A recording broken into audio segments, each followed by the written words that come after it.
Welcome back to the morning show here on Arise News. The governorship candidate of the People's Democratic Party, PDP, in last Saturday's election in Kogi State, Musa Wada, yesterday rejected the declaration of Governor Yahaya Bello of the All Progressives Congress as a winner of the contest by the Independent National Electoral Commission, saying he will seek redress at the Election Petition Tribunal. The electoral body had earlier in the day declared Bello as a winner of the election, stating he polled 406,222 votes to Wada's 189,704 votes. Elsewhere in Bayelsa State, the PDP's candidate in the gubernatorial contest, Senator Duoye Diri, who lost to APC's David Lyon, also rejected the unfavorable outcome of the poll and asked INEC to declare him winner. Otherwise, he will challenge the outcome. Notwithstanding the rejection of the outcomes of the elections, which were marred by widespread irregularities and violence, President Muhammadu Buhari congratulated his party's candidates on their victory and urged them to partner with him to work for the betterment of their states and Nigeria. Joining us now to discuss what this means to the ruling APC party is the National Vice Chairman, South-South Zone of the ruling All Progressives Congress, APC, Chief Hilliard Eta. Chief Eta, good morning and welcome to the morning show. Good morning, Chief. Good morning. Good morning. Good morning. Welcome to the morning show and thank you for honoring us with your presence. Thank you. Thank you. Thank you very much. Now, quickly, the elections in Kogi and Bayelsa states won by the APC candidates, gubernatorial candidates, has generated a lot of controversy. Many Nigerians, including observers and even international observers, have dismissed the elections as flawed, mad. Some people have called it gunboat election, helicopter election, gunpoint election. We just had the alternate chairman of the Nigerian Civil Society Situation Room. She even said it's a Dracula election. But the APC seems to be celebrating. Is it not too early for the APC to be jubilating, considering the fact that people are calling for the cancellation of the elections? Some people are even saying that the matter will be settled in court. Well, thank you very much. First of all, let me give thanks to the Almighty Father who's made it possible for us to be here today. It has become almost normal that after every election cycle, that those who lose elections will always call for the cancellation of the elections. I mean, I cannot also say that our party candidates have not done this in the past. So it has become a normal thing in Nigeria. But there are some things that you see on ground and which gives the impression that the results of the elections reflect the will of the people. And in this regard, I would like to restrict myself to the elections in Bayelsa because I'm the National Vice Chairman in charge of the South-South, and Bayelsa is part of the South-South. There was a spontaneous, instantaneous reaction of the people. The people celebrated and went on the streets and celebrated. And that election could have been foretold even before the date of the election. If you were to conduct that election over and over again, the results of that election will remain the same. Now, there were for every election is peculiar. For that particular election, a lot of variables came to play at the same time. The first one is the non-performance of the governor. The non-performance of the governor. And his gunboat manner of running the government. The second one is that there was deep-seated crisis in the party of the governor in such a manner that the father of the state, in the person of ex-president Goodluck Jonathan, was not even present in any of their campaigns.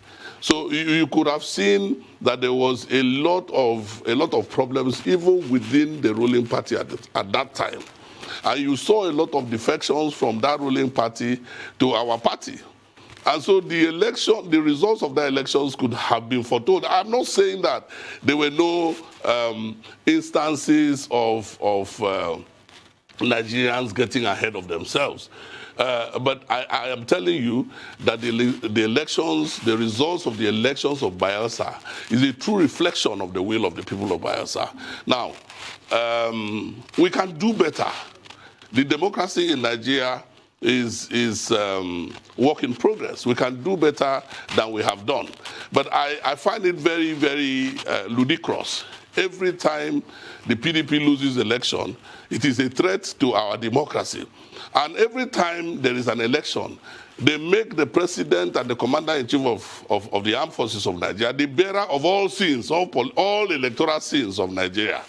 The last speaker spoke about the transportation difficulties that they encountered in Bayelsa. Now, who is in charge of Bayelsa? Is it the president of the Federal Republic of Nigeria or the governor?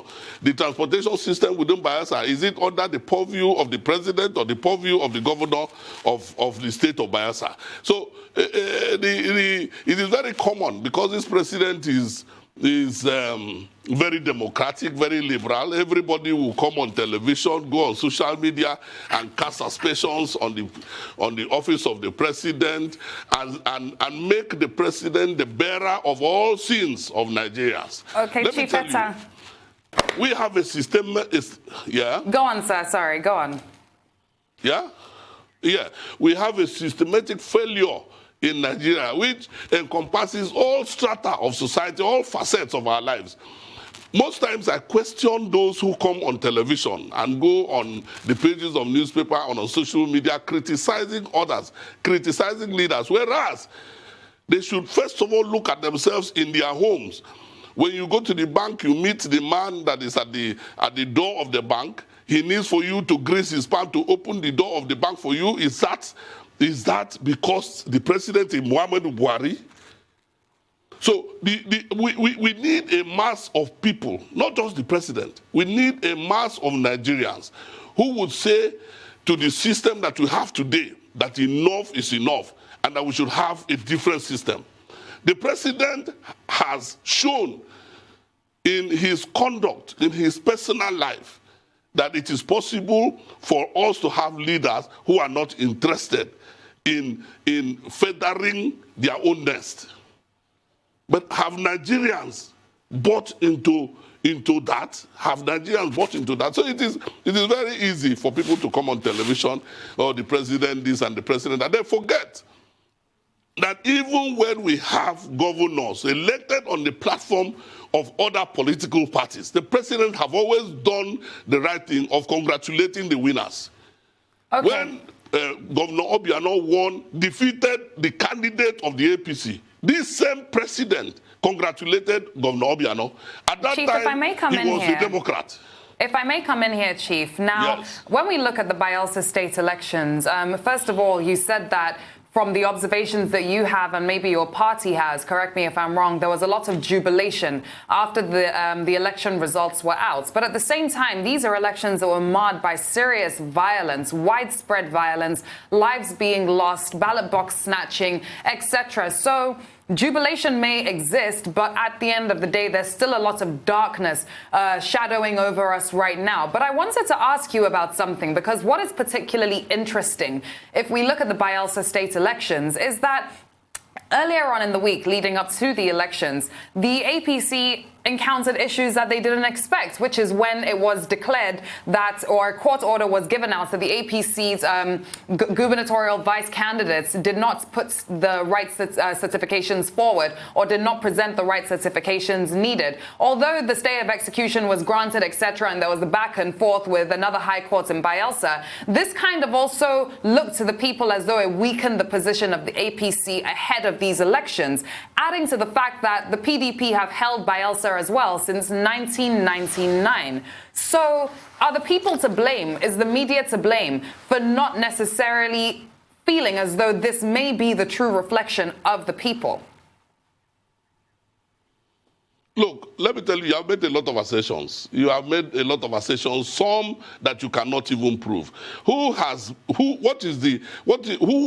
organization, which institution of state has done the investigations to give you the positions that you have taken? For instance, you say that there was a lot of ballot snatching, there was a lot of violence.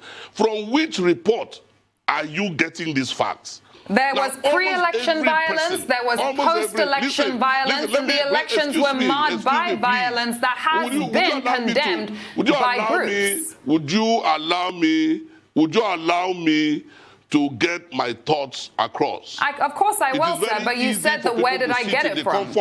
It is very easy for people to sit in the comfort of their rooms and make positions that have not been investigated. Now, we have the security forces to investigate these allegations until they bring out their reports. Please, can we just put that aside? What I am saying is that, look, for every election is peculiar. This election, a lot of variables came into play, and in Bayelsa, even the little child on the street knew that it was time for change. I am not going to bother myself with the elections of Kogi State. If you want anybody that will give you the assessment or the analysis of the elections of Kogi State, you can call my colleague who is in North Central, because I don't like to discuss matters that I do not have facts on. No, we're discussing Bayelsa State, loud and clear. But the one that I have facts on is a matter of Bayelsa. Please, may I say something here? The former president of the Federal Republic of Nigeria, President Goodluck Jonathan, is in a far better position to make declarations on the elections of Bayelsa than you can ever be. So you cannot sit in the comfort of your room and tell me that an election that has been accepted by a man of that reputation was marred by irregularities. And in any case, you have spoken about... Well, Chief Eta. That is a constitutionally provided method of redress. Chief Eta, I hope you are aware... So anybody who feels offended by the process that threw up the winners of that result can go to court. Chief Eta, I hope you are aware that... We are not saying that they do not have the right to go to court. But every time the APC wins an election, it is a threat to democracy. Every time the PDP wins an election, it is hurrah, everything is good. We have lost elections in otherwise strongholds of the APC. And we never at any time said that those losses were threats to democracy. But every time the PDP loses an election, it is a threat to democracy. Look, we're not saying that the processes are I don't believe that was said, was it? Nothing is perfect. Well, Chief Eta, I hope you are aware that there are independent election observers and monitors. Exactly. And we have had on this program election observers who were on the ground in Bayelsa and who have given us eyewitness accounts. And also, I'm not sure it is on record that former President Goodluck Jonathan endorsed any election, either in Bayelsa or in Kogi State. But we'll take a short break. When we return, the conversation will continue. We'll be right back. This is still The Morning Show on Arise News.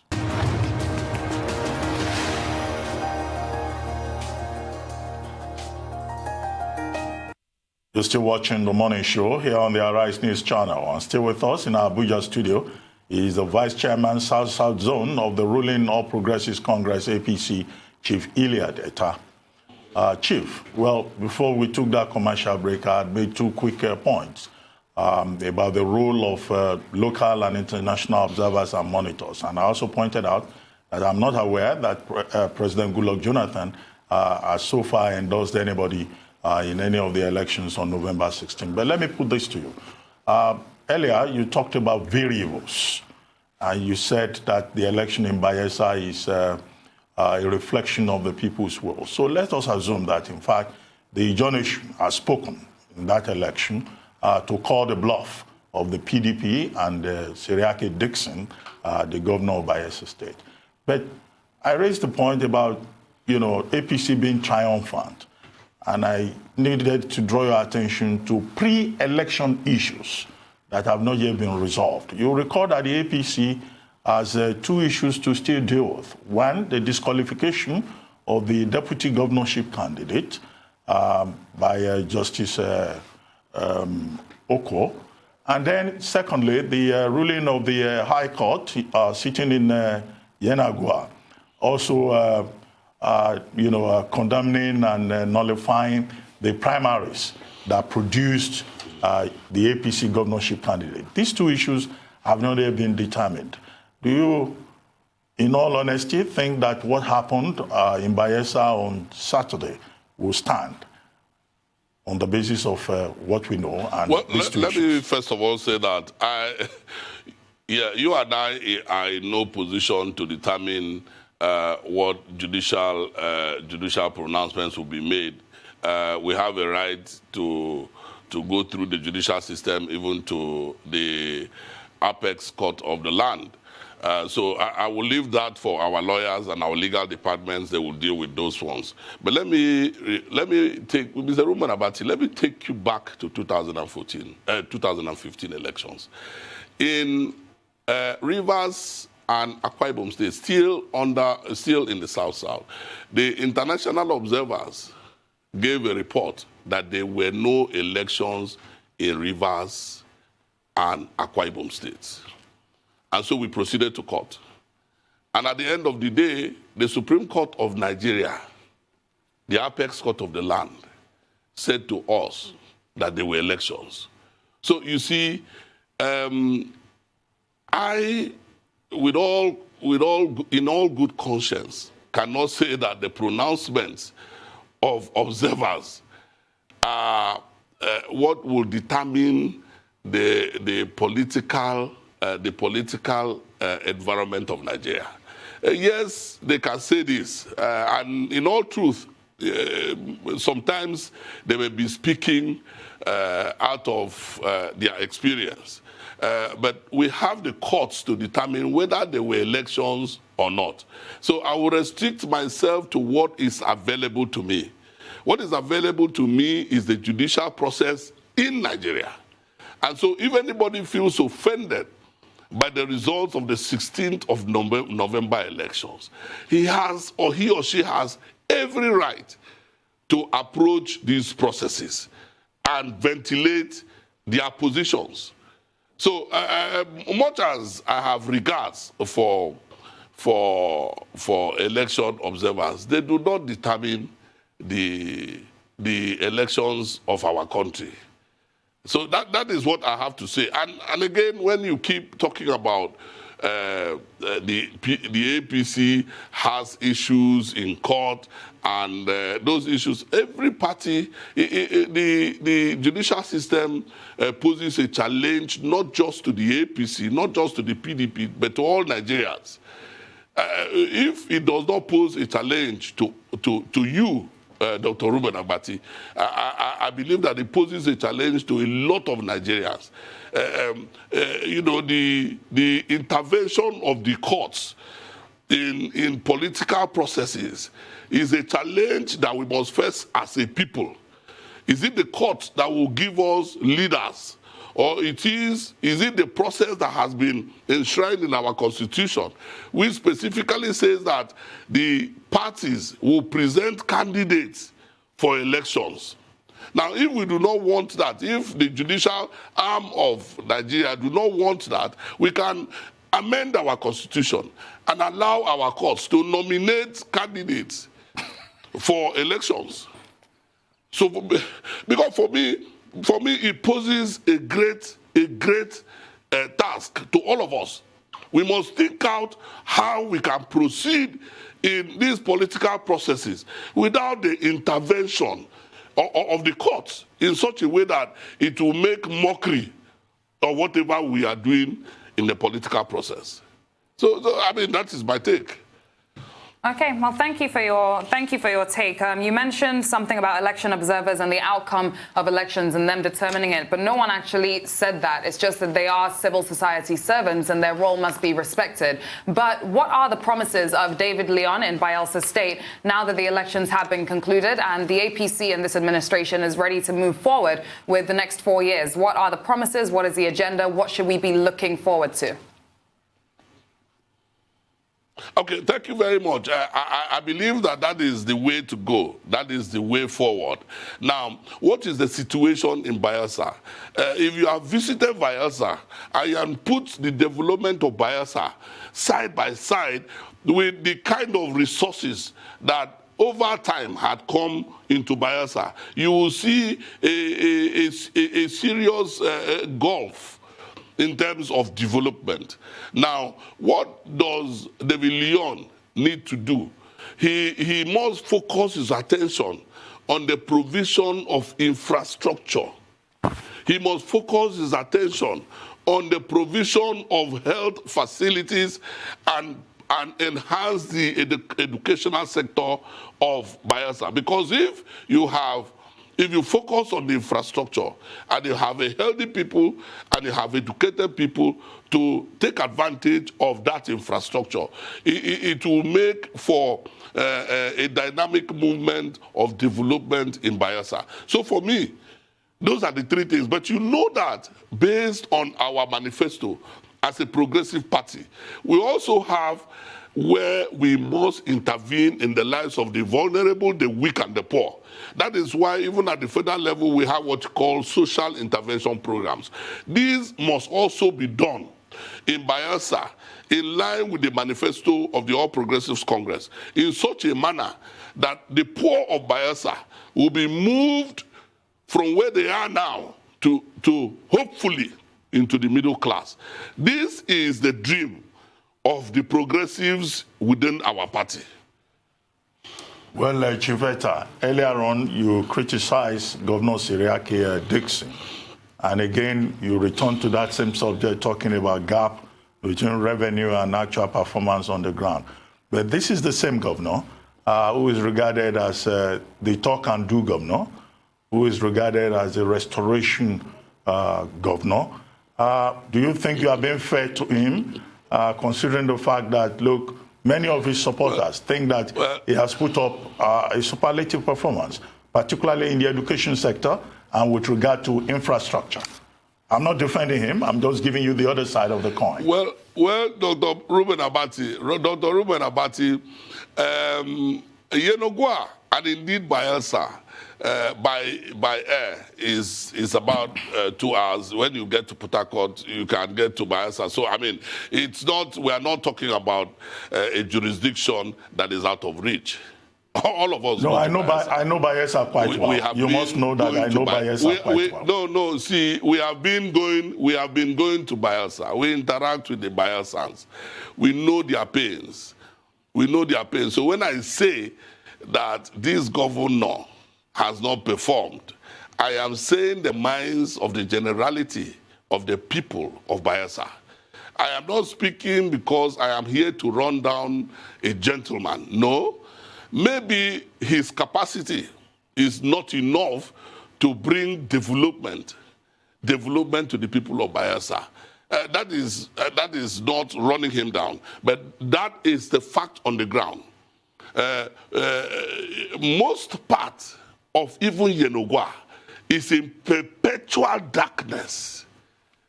In the midst of plenty, you know the population of Bayelsa. You know the population of the civil service of Bayelsa. And every month, we know how much money goes into Bayelsa. So there is no nexus between the humongous resources that has been going into Bayelsa and the level of development that is in Bayelsa. And that spoke volumes in these elections. The people of Bayelsa stood up for once and did what we usually call in our NWC Otoge. We borrowed the Otoge of Kwara State and we relocated Otoge to Bayelsa. And that is exactly what happened. I will tell you this. If you call for that elections over and over again, David Lyon will be returned over and over again. Now, you must understand that this is perhaps the most homogeneous state in the South-South. So it is not about one person being Ijo and the other person not being Ijo. both of these individuals, those who are working for them, the party apparatchiks, everybody, the leadership, the stakeholders, the traditional rulers are all Ijaw people. Okay. So it is not about where he comes from against where the other person comes from. It is simply on the basis of the fact of incompetence and the kind of politics that Dixon played, even with his president, with his former boss, the former president of Nigeria. So I'm guessing you would also say then that INEC did a good job conducting these elections, or what is your take on the conduction of these elections by the Independent National Electoral Commission? I have said here that the conduct of our elections, whether it is in Bayelsa, Kogi, or anywhere else, is work in progress. We have not gotten to where we can go to sleep and say INEC is perfect, the security institutions are perfect, the conduct of even the people is perfect. We can't say that. We cannot say that. Nigeria itself is work in progress. Well, anybody who would want to believe that the situation we have in the Western Hemisphere can be translocated into Nigeria at this time, given the challenges. Chief Eta, thank you very much. We need to go now on that note, on that point about challenges. Thank you. Thank you indeed.